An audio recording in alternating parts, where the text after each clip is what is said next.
Well, welcome to our first Financial Friday podcast webinar Yay. series. Woohoo! I'm Amber, I'm Alisa. and thank you guys for joining us. So, today's topic. Budgeting. How to stick to your budget and how to keep that mindset going. Yes. So, one of the things that we always get out of our other classes, we get always specific questions on as well.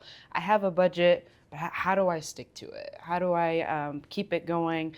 A lot of people have a plan, but they don't really stick to it. So, we're here to say what we do and what worked for us, what didn't, and then also we're going to go through a little bit about our mindsets and what's called behavioral economics. So, but Alisa, go ahead and she's my accountability partner, so I'll have her say what she does here, and then Yeah. So that's funny because one of the things that I was going to mention in my list of things that I have talking about is how to get accountability from people around you and depending on who you live with or who you work with. Right. So in my case, I think the first thing, in my opinion, you need to do with budgeting, if you have never worked on a budget, if you have no idea how to start, is keeping track of your expenses. So for at least a month, start tracking down everything that you spend money on, whether it's in a card, a credit card or debit card, whatever it is, or cash, and just keep track of that for a month. See what you spend money on so that you can budget for the next month. That's like the biggest thing if you've never worked on it. And I did that. I've done that a couple times because I feel like you need to reevaluate it too. But that's one of the first things to do. And write everything down. I mean, everything. Yep. Every little piece of gum that you buy, Yep. you need to keep track of that so that you know what you're spending your money on. And if you need to change any behaviors around that, then that's a good place to start. The other thing is keeping track of your bank accounts. If you have one bank account, then it might be easier. But if you have multiple bank accounts, check them all every day so that you know that there's not anything wrong with them, that nothing came out that wasn't supposed to. And then you keep track of how much money you have available for everything else. Yeah, so I will say to that point, as I'm a out of sight, out of mind type of person. So also I swipe my debit card, so sometimes I don't really think of what I'm swiping. So checking your bank account statements, and also there are some apps out there as well that will track what you swipe your card or your debit card or your credit card with. That actually like hook up to it. I've had to do that because sometimes I forget that I go to McDonald's 3-4 times a week in the morning. I haven't done that since I will say since I caught that, but sometimes we just forget, and so we need to keep track of that in order to see what behavior needs to stop. Yeah.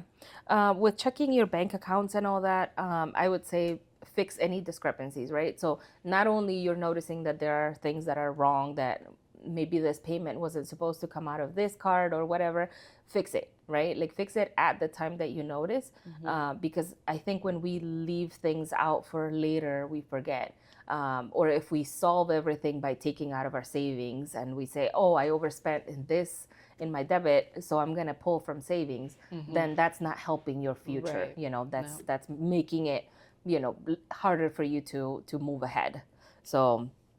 So yeah, and then with mentioning savings, make sure that you make room for that savings, because if you don't have a savings account, then any little thing that happens in your life is going to be a big issue, right? So it's going to put you behind. It's going to make you have less money available for those emergencies or any of those cases, right? Or big expenses that you have. Yeah, and we'll talk about savings in another podcast episode later on of different saving strategies, but that is a really good point too. Even if it's just a little bit, most of Kent County is, they say over 50% of Kent County is living paycheck to paycheck. So it's easier said than done sometimes to do savings, but we're gonna come up with ways here and show you guys of how to do savings, even if it's little by little. But we both go back and forth of what worked for us throughout the years. We've been working together since technically 2016. Yeah. Yeah. So, but officially 2017 is when we both became counselors and working on budgeting and teaching the budgeting classes at that time. So, anything that we have given in our classes, we have also practiced ourselves, and it was fun to do sometimes. Um, Some of them. yes, but it was awesome to have an accountability partner to go through because we both, I mean, I grew up, I'll say, not talking about money, not having an accountability partner. And it wasn't until I had my first kid that I was actually taught how to budget. So I know with you. Yeah, my parents never talked about money either. So that was interesting. We always had questions, and we knew that, you know, my siblings and I, we grew up knowing that we didn't have a lot of money available for a lot of things, but we never talked about it, right? My parents never said, this is what, you know, this is how you budget, this is how you do things. They never share that. And it's taken a lot of work for them to share what they do currently because I talk about it so much. Probably sound like a broken record every time that I talk to people because I'm like, how do you do this? How do you do that? Like, you know, all of those things because I do want to know what people do because that helps me have ideas of, you know, what I want to do as well and what I want to try. And we do notice that a lot of the behaviors that we have currently, a lot of them stem from how we grew up and how our parents managed money and how involved we were in that process of, you know, budgeting in the home and all that. So we do know that sometimes you need to step away from those and, you know, step away from them and say, okay, this doesn't work. What's going to work for me? What's going to be better? Yep. So that comes into the behavioral economics that I had talked about earlier, that the way that we grew up and our culture and the people that surrounded us, that actually influences our mindset on budgeting. So when we go to budget, sometimes we think about what our parents did or whoever brought us up. And we kind of say we like that and some things that we didn't like. So we kind of adapt to what, you know, behaviors that we have seen, and then hopefully implement them. But sometimes if your person who raised you was inconsistent, or they paid for their nails instead of, you know, actual bills that needed to be paid, that might be a behavior that was just instilled in you. So sometimes it's just the awareness of this is what so and so used to do, and I didn't like this, and this is something that I need to change. And I think that's what budgeting, a lot of times we have something that is written out and we have a plan, and then we're just like, why can't I just not stick to it? Like, emergency comes together, or emergency comes out of nowhere, and then we're just like, why didn't I prepare for that? So that's what we hope to install in you, and hopefully you learn from our mistakes as we've had some. I'll talk about mine here real quick because mine is the how we first started being accountability partners. We were trying to track our expenses, and it was our spending leaks. So I had a habit of going to McDonald's every morning. This started when I was pregnant with my first child. I would have 2 hash browns and a Coke every morning. And even though when we first met, she was still like 4 or 5, I was still doing that every morning. Not really the 2 hash browns because, but at least the Coke or some sort of breakfast in the morning. And we both like Coca-Cola.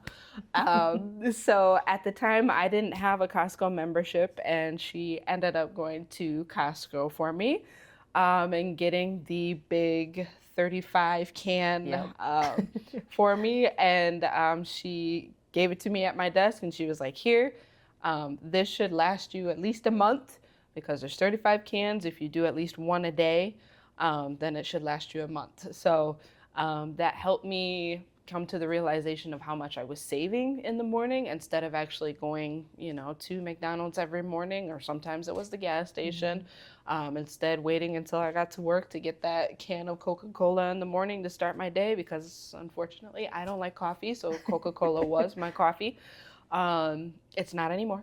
But that's how I came to the realization of how much I was spending and how much that I could put towards either my savings or any other thing that I needed for bills. So that was a very brief but very impactful, because I still talk about it to this day. And that was years ago. I was like almost 6 years Yeah, ago. that was a long time ago. Yeah, right. So, and that's how much of an impact though it was. Yeah. So, and then we do things often like we'll say, I'm not going out to eat this week because Yep. I need to save up for something or other. Yeah, we. That's how I started with my accountability partner process, because I lived alone for a long time, and what am I gonna tell my dog, that I'm gonna have a Coke today? Like, Yeah. I don't do that, and she's not gonna have anything against it. Right. So I had to find that in my coworkers. So I would go around the office and I would say, every week I'm just going to go out to eat once. If you see me doing it twice, then you have to tell me. And then people would tell me, like people would remind me, didn't you say that? Even the people that don't like you a lot, those are helpful too, because they will remind you that you once said that this is what you were going to do, right? And that will make a big difference in your budget, right? Now we don't have Coke every day because we could, but we're working on our health now. But we were working on our financial health for a really long time. Yes. Until we got to a point where we're comfortable with it. But I did want to mention a couple more things that I wrote down that I do. For savings, I either you can set up an automatic withdraw from your paycheck so that it goes to savings, or you could do like I do. Every time I get paid, the day I get paid, I transfer a certain amount of money into my savings account. I have two savings accounts, and I do the same amount for both. So I transfer that money the day I get paid, so that I don't count on that money for anything else. That's one of the things. And when you said out of sight, out of mind, for me that helps, right? I just do it, and then the money is not available for me. Not that it's not available for an emergency, right? But that's what the savings account is for. It's reachable. It's usable. But it is something that I had to get used to, because that's not how I used to do it, right? The other thing I will say is it takes practice, right? This is not going to be something that overnight you're going to be like, oh, I am an expert at budgeting. I consider Amber to be an expert at budgeting, but this is something that we've been building up for years, right? So it takes practice, it takes effort, and it takes sometimes an accountability partner for that kind of stuff. And it can be little by little, right? Don't stress about, oh, I don't have a big savings account, right? It's fine. You can build it up. It can be slow, but it has to start somewhere. Yeah, and I will say it took me about 3 years to figure out what actually worked for me, because we talk about the different types of spending styles. So for some people, it could be writing it down. Some people are a little detailed on it. Some people use a calendar. Some people use like an actual worksheet. So for me, I figured out it was a lot of things combined, because I like to hit all the angles. So this is why I talk about this in every class. So if you've seen this already, I'm not sorry about it, because this works for me. But this is a Fox budget planner. And it has a lot of the components that we talk about in our other classes, but it has a goal setting component as well too, but it has a calendar in it, an actual budget worksheet, and at the end of the month here, so this is a planner for the whole year. At the end of the month, it asks, did you complete your budgeting goals? What worked for you this month? What didn't work? What we are going to improve on for next month? And also a part of the budgeting worksheet is we could budget for something, at the beginning of the month, and then a lot of people don't go back. And that's what I realized for myself, is at the end of the month actually seeing if I actually stayed within that budget. And so this is where I say the out of sight, out of mind thing. I actually, at the end of the month, will go back to make sure, and it has an actual, so it has how much did you actually spend. But of course, I don't actually know until I actually tally up my debit card. So I have an app that connects to my debit card, and it tells me in which category of how much that I spent, and I put that amount there, and then I look and evaluate of what I actually spent for that month, because we can budget for savings for all we want, but sometimes we forget that we have a birthday, or we have unexpected expense that comes up. So then looking at that, and actually I bring up gas all the time. Gas goes up on down all the time, so maybe sometimes I budgeted for a gas amount and it actually was more than what I had budgeted for. So that's something sometimes that I need to reevaluate for. Electric, sometimes in the summer, we need to budget a little bit higher because of air conditioning and everything, and sometimes we need to, because it varies every month, and we just need to evaluate it every month. So I love using this. If you're a man, I'm sorry, there is there's stickers in here. I use glitter pens. I use it all to try to make it a little bit fun. But it took me about 3 years to actually figure out that this actually worked for me. That's 3 years of trying, 3 years of trying the cash envelope method. That did not work for me at all, because I would be spending money like this. I like doing that, that